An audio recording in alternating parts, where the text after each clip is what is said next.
that time of the month again. You've worked hard and the reward is finally here, payday. You open your banking app, see your salary sitting there, and it feels amazing, right? But hold on. Before you start splurging, let's talk about what you should be doing when you get your salary. I know it's tempting to want to treat yourself after all that hard work, but what you do with your salary in the first 24 to 48 hours can determine whether you'll be financially stable for the rest of the month, or stuck in that same old cycle of running out of money before the next paycheck. Step 1, pay yourself first. The very first thing you should do when you get paid, pay yourself first. And no, I don't mean go shopping. Paying yourself means putting aside a portion of your salary for savings or investments. Think of this as your future you, the version of yourself who doesn't want to worry about money. You're building financial security, a buffer for emergencies, or maybe a little extra for retirement. A good rule of thumb is to set aside at least 20% of your salary for savings or investments. Automate it if possible, so the money goes into savings before you even see it in your checking account. Step 2, pay your bills. This is where people slip up. Pay your bills. Yes, all those bills that you don't want to think about. Rent, utilities, phone, internet, debt payments, all of it. Make sure you allocate the right amount from your salary to cover these fixed costs first, before spending on anything else. Here's why this matters. If you handle your obligations up front, you'll avoid late fees, penalties, and the stress of playing catch-up later in the month. Think of it as buying yourself peace of mind. I once knew a guy who would only pay his bills at the end of the month every single time. And guess what? By the time the end of the month came around, he had almost nothing left. He was always stressed about missing payments. But the moment he flipped it, paying his bills first, everything changed. Less stress, more control over his money. Step 3, set aside money for essentials. Essentials are things you absolutely need to live, like groceries, transportation, medical expenses, and any other necessities. The goal here is to budget a reasonable amount for these and stick to it. Let's say you allocate around 30% of your salary for essentials. Track it. Apps like Mint or YNAB can help you stay on top of what you're spending. The key is to avoid overspending on essentials because the rest of your salary needs to be distributed wisely. Step 4, budget for fun. Now I know what you're thinking. Am I not allowed to enjoy my salary? Of course you are. In fact, setting aside a portion of your paycheck for fun money is important.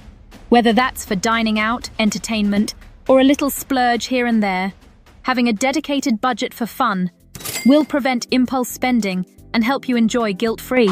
Keep this around 10 to 15% of your salary. It sounds small, but trust me, it's enough to have fun and stay financially responsible. Here's a little trick. If you're really disciplined, any leftover fun money at the end of the month can be rolled into savings or investments. Win-win. Step 5, build your emergency fund. If you don't have one, make it a priority. Ideally, you want to have 3 to 6 months of living expenses set aside for emergencies, whether it's a job loss, medical emergency, or unexpected home repairs.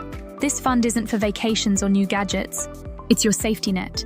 Aim to add a small amount to your emergency fund each time you get paid, until you hit that 3 to 6 month mark. Step 6, plan for long-term goals. Now let's talk about the future. Are you saving for a house? A new car? Maybe retirement? Whatever your long-term goals are, plan for them.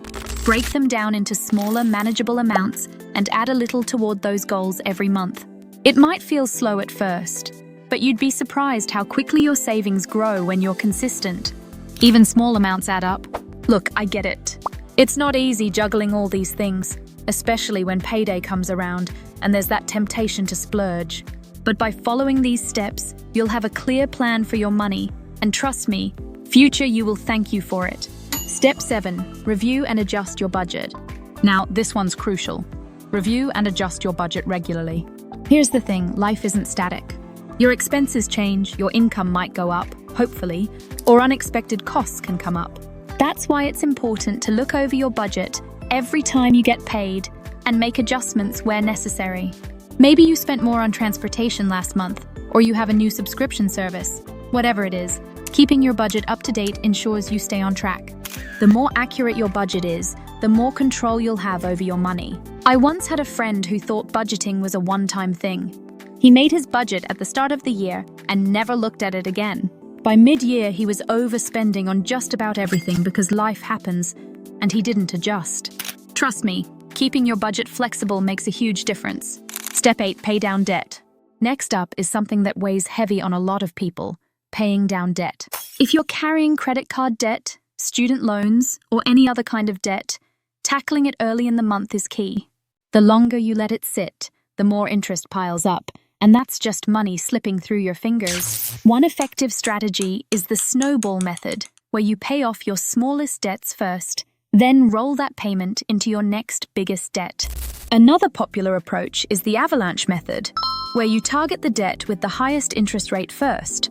Either way, make paying off debt a priority as soon as you get your salary. I remember talking to someone who used to only make minimum payments on their credit card. They thought they were doing fine, but when we calculated the interest, they realized they'd be paying it off for decades. Once they switched to the avalanche method, they cleared their debt much faster and saved tons in interest. Step 9, track your spending. Last but not least, track your spending throughout the month. It's easy to think you're staying within budget, but little expenses can add up quickly. You grab a coffee here, a snack there, and before you know it, you've blown through your fun money. Apps like Mint or Yinab can make this super easy. You don't need to track every penny, but keeping an eye on your spending categories will help you stay accountable. Plus, seeing where your money actually goes can be eye-opening. I once knew someone who was shocked to find out they were spending over $200 a month on coffee runs. By tracking their spending, they realized where they could cut back without even feeling it. A small change like that can make a big difference. Here's a bonus tip, and it's one of my favorites. Invest in yourself.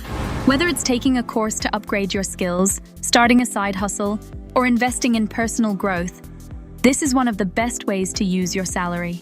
The return on this investment? Infinite. Remember, the best investment you can make is in your own growth. That could mean advancing in your career, starting a business, or simply becoming more financially literate. So, next time that salary hits your account, don't let it slip away.